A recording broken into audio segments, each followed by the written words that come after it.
नमस्कार, आपके साथ मैं हूं दीपिका। भारत ने न्यूजीलैंड को हराया। जडेजा के उस कैच को लोगों ने जमकर वायरल किया, जो कि उन्होंने बाउंड्री के पास लिया था। और बाउंड्री के पास कैच लेने के बाद जडेजा बैठ गए थे और कुछ पलों के लिए ऐसा लगा कि जैसे कैच गिर जाएगा।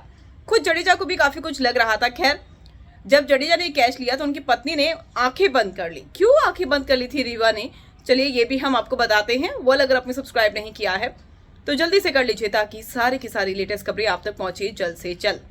19 नवंबर को महामुकाबला होगा, जिसकी तैयारी नरेंद्र मोदी स्टेडियम में चल रही है और बहुत ही धांसू ये मुकाबला होने वाला है, जिसके लिए सबके सब एक्साइटेड है। लेकिन न्यूजीलैंड के साथ जो मुकाबला था उसमें कई बार उतार चढ़ाव देखने को मिले और एक बारी को ऐसा लगा कि जैसे न्यूजीलैंड उस स्कोर को चेस कर लेगी। हालांकि जिस तरीके की वो पिच थी, वहां पर जितने भी रन बनाए वो कम ही होते हैं। अब ऐसे में जडेजा ने जो कैच लिया उसके बाद उनकी पत्नी ने आंखें बंद कर ली। हुआ क्या था ये मैं आपको बताती हूँ।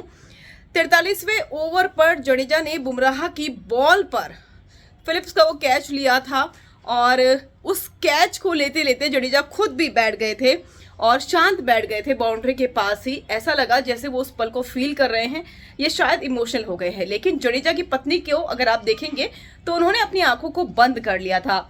दरअसल जडेजा की पत्नी रीवा को ये लग रहा था कि कहीं कैच जडेजा से छूट ना जाए और इसीलिए उन्होंने डर के मारे अपनी आईज को क्लोज कर लिया, क्योंकि सेमीफाइनल का मुकाबला था, इसमें दूसरा चांस मिलने का कोई चांस ही नहीं है।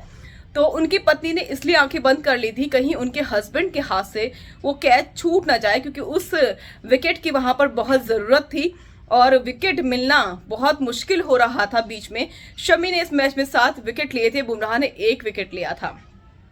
तो इस तरीके से जडेजा कैच पकड़ा तो उनकी वाइफ ने आंखें क्लोज कर ली। डर की वजह से ये आंखें उन्होंने क्लोज की थी।